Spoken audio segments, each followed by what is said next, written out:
Well, hello to Florida, or to anyone who's thinking of coming to Florida next January 18, to see ATIA.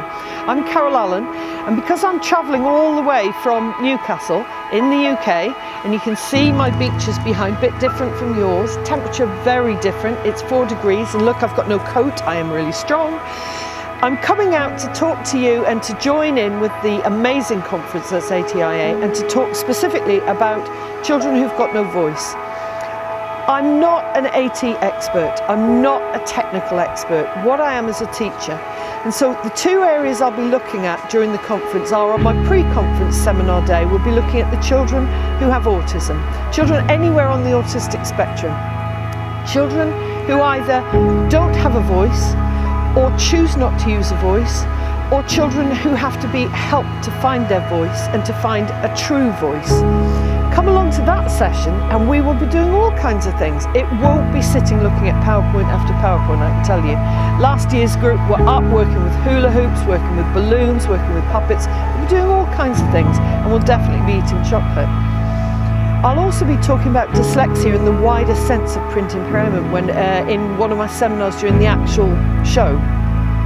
And with that, again, we'll be looking in a very practical way with things that you can come along and you can take back and use in your own practice. So it's not the theory, it's about practice, it's about how do we get started with children who really deserve resources and teachers and educators and physios and everybody who work together to give these children the best chance of accessing learning and life, of course. Where did I start? I started years ago as a teacher of English in a mainstream secondary school, but I was always concerned about the children who couldn't or wouldn't. Those were the ones that interested me. So over the years, yes, I've done loads and I've progressed, and I've worked in special schools, and I've worked as an advisor, and I've worked with several companies. I've really tried to have a breadth of experience that helps me to give other people practical ideas to work with these children. I've been asked to take a defining moment for me, and a defining moment for me was the first time I encountered a child who was a brain injury, and he was 16 years old and he hadn't got a helmet on his bike. So one day he's cycling to school, next minute he's in intensive care. He was in a coma for 6 months. When he came out, we were all told that there was nothing there. We were told care, comfort, that's what we were told. We worked like stink on that boy, and we awakened a consciousness. And then we had to use assistive technology to give him a voice.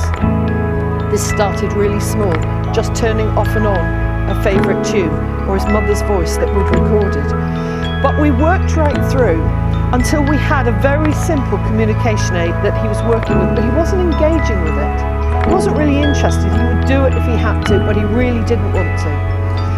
I started inviting his ex-friends in from school. Then I discovered he wasn't somebody who engaged with school much when he was at school, before the accident. And his peers were fascinated by the device he had. Unbeknown to me, they programmed a choice selection of swear words onto it. Instantly, this young man woke up. Instantly, he had the language he wanted to use, and he was able to tell people where to go when he didn't want to interact with them. Sadly, some of the multi-professionals coming in, particularly the physios, took a lot of stick. But what had we done? We'd given him a voice, or rather his peers had. So that's what I'm coming out to do, to talk about children who haven't got a voice, for whatever reason. And let's see how we can work together to give them one. Come and join in. Thanks.